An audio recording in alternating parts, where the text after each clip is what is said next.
Pumunta nga pala kami sa Azure para mag-staycation at para rin makita ang aking boyfriend.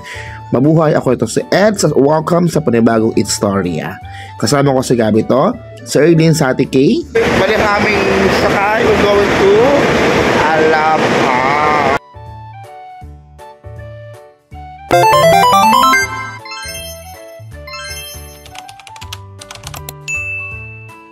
Pasado alas 4 na ng hapon na marating namin ang Azure kasama ang EcoBank ng Boom Lucena. Si Boom. Pagkatapos si Boom Lucena. Dito sa St. Tropez building kami nag-check-in ng 3 days and 2 nights. Bago ka nila papasukin, kailangan mo muna mapag-verify at dito nga sa 14th floor kami nag-stay at kita mo ang view ng SM Bikutan.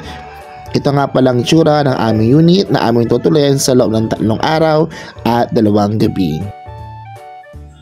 Umabot ng 6,500 ang aming binayaran ng 3 days and 2 nights.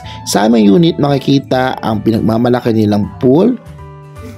At syempre, hindi rin pinalampas ang mag-selfie mirror. Pagkatapos ay nilila ako ng aming ambagan. Bilang treasurer ng grupo, dapat pantay-pantay ang ambagan. Walang lamangan sa pamilyang ito. Pagkatapos namin ay naglakad-lakad kami na explore dahil nga ito ay nung panahon pa ng Kapaskuhan makikita ang makulay at masiglang Azure. Ito ang itsura ng pool nila tuwing gabi. Pagkatapos namin mag-uli ay pumunta na kami sa grocery shop para mamili ng aming mga pagkain sa loob ng 3 araw. Dahil daw tuturuan nila ako magtimpla, kaya naman bumili sila ng iba't ibang mga pampalasa. Ano daw yun? Pagkatapos ay nagbayad na kami sa cashier at umabot ng almost 2,000 ang aming pinagbayaran. Para hindi malito ang aming ambagan at malinis na ang aming unang ambagan, puro ambagan talaga ang buhay, no? So sabi ko, ako na muna magbabayad dahil mamaya ay magkukontak na ulit tayo ng ating mga lagasto sa ating mga pinabili. Pagkatapos ay bumalik na kami sa unit para magluto. I really love cooking. Ito talaga yung nagustuhan sa akin ng boyfriend ko. Kaya naman lagi ko siya pinagluluto because I always believe that a way to a man's heart is through his stomach. Pagkatapos ay dumako na kami sa exchange gift. Nagpalitan kami dito ng plastikan dahil alam nyo naman sa mga kaibigan hindi pwedeng walang drama. Kaya ito kami, nagbukasan na kami ng mga regalo at ito nga pala yung nakuha ko, tagayan, sombrero, tumbler at sabon kasi hindi daw ako naliligo, eme. Pagkatapos syempre ito na ang the moment of truth. Nagkwentuhan kami at siniraan namin lahat ng mga taong. Pagkatapos, nagising na lang ako, umaga na. At napakaganda ng araw ko kung ato'y tayo magdadasal. Ayun na, nautol na naman ako. Pagkatapos ko magdasal, syempre, kailangan ko din ma-explore at masilayan ang init ng araw because ang init ng araw sa umaga ang napaganda. Ito nga pala ang kanilang view na bubungat sa'yo pagkagising mo. Napakaganda ng aking karian. O diba, bongga, ang lakas makasyala. Napakaganda dahil tanong ko ang lahat. O diba, bongga na, bomba na.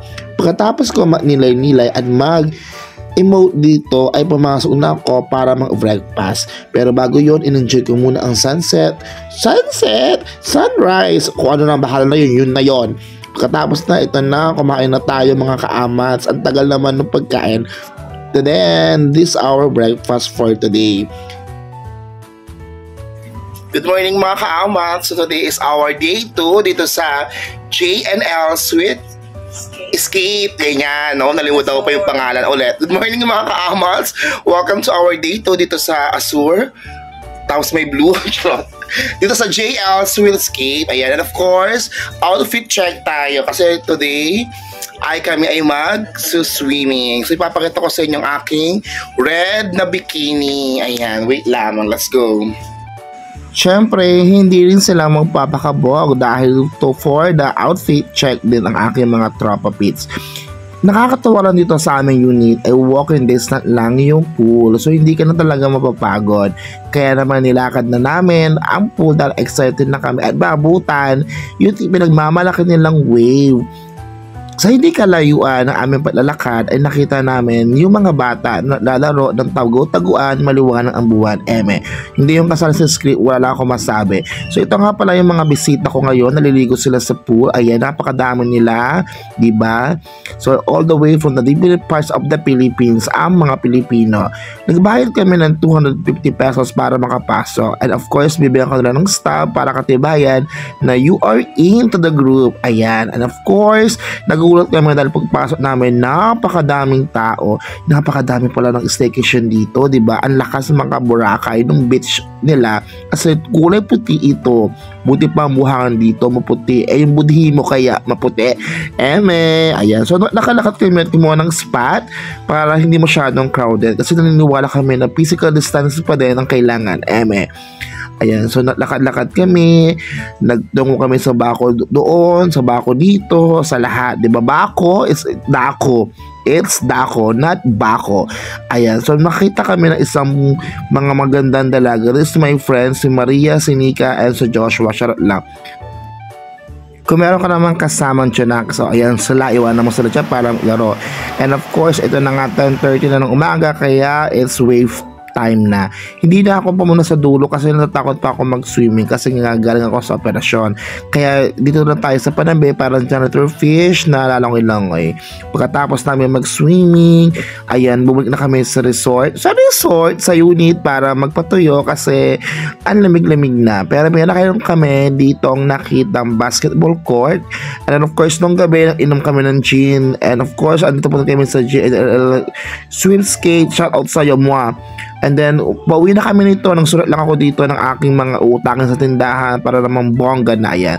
Sabi ko sa kanila, pautang ng sardinas at 1 kilong bigas kasi yun lang talagang kailangan ko ngayon. Pagkatapos, use din ako dito sa video ito para masabi nyo naman na clean as you go ang peg ko, diba? Kasi ano pa ako natrabaho sa Jollibee kung hindi natin ito i-apply. So hanggang dito na lamang po kaamo sa aking kwento na walang kwenta. Muli, my name is Eds. Thank you for watching. Don't forget to like, share, and subscribe. Ako ito si Eds, ang inyong kaama sa lagi may topak. Ganun, bye-bye! Mwah! So you will see ya!